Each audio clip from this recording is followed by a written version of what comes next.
State of working India అంటే పని చేస్తున్నటువంటి వాళ్ళు, ఎంప్లాయిడ్ ఉన్నటువంటి వాళ్ళ పరిస్థితి కోసం దేశవ్యాప్తంగా అజీం ప్రేమ్జీ యూనివర్సిటీ చేసిన సర్వే.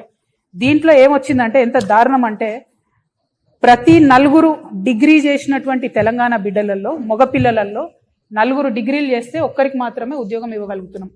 ఆడపిల్లలలో డిగ్రీ చేసిన 2 ఆడపిల్లల్లో ఒక్కరికి మాత్రమే ఉద్యోగం ఇవ్వగలుగుతున్నాం. అంటే విమెన్లో అన్ఎంప్లాయ్మెంట్ శాతం 50% ఉంది, మగపిల్లల్లో అన్ఎంప్లాయ్మెంట్ శాతం 28% ఉంది రాష్ట్రంలో. ఇది కంపారిటివ్లీ వేరే రాష్ట్రాలకు కాంగ్రెస్ ప్రభుత్వాలు ఉన్న కర్ణాటకలో చూసుకున్నా కూడా మహిళల అన్ఎంప్లాయ్మెంట్ ఓన్లీ 20% ఉంది, మగవాళ్ళ అన్ఎంప్లాయ్మెంట్ ఓన్లీ 22% ఉంది. అంటే ఇంత పెరుగుతున్నాము, తెలంగాణ రైజింగ్ అంటే నేను ఎల్లనో అనుకున్నా కానీ అన్ఎంప్లాయ్మెంట్లో మాత్రం సూపర్ రైజింగ్ ఉన్నది. దీనికి మాత్రం కాంగ్రెస్ ప్రభుత్వానికి, రాహుల్ గాంధీ గారికి కంగ్రాచులేషన్స్ చెప్తా ఉన్నా.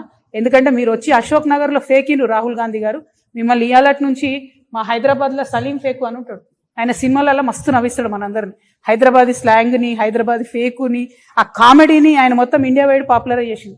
కానీ ఇయాలటి నుంచి మాత్రం మా తెలంగాణ అశోక్ నగర్కి వచ్చి ఫేకినందుకు రాహుల్ గాంధీ గారికి రాహుల్ ఫేకు అని నామకరణం చేస్తున్నాం మేము. కానీ మీరు మా సలీం ఫేకు గారికి సరిపోరు. ఆయనేమో మమ్మల్ని చాలా నవ్విస్తాడు, మీరు మాత్రం మమ్మల్ని ఏడిపిస్తున్నారు.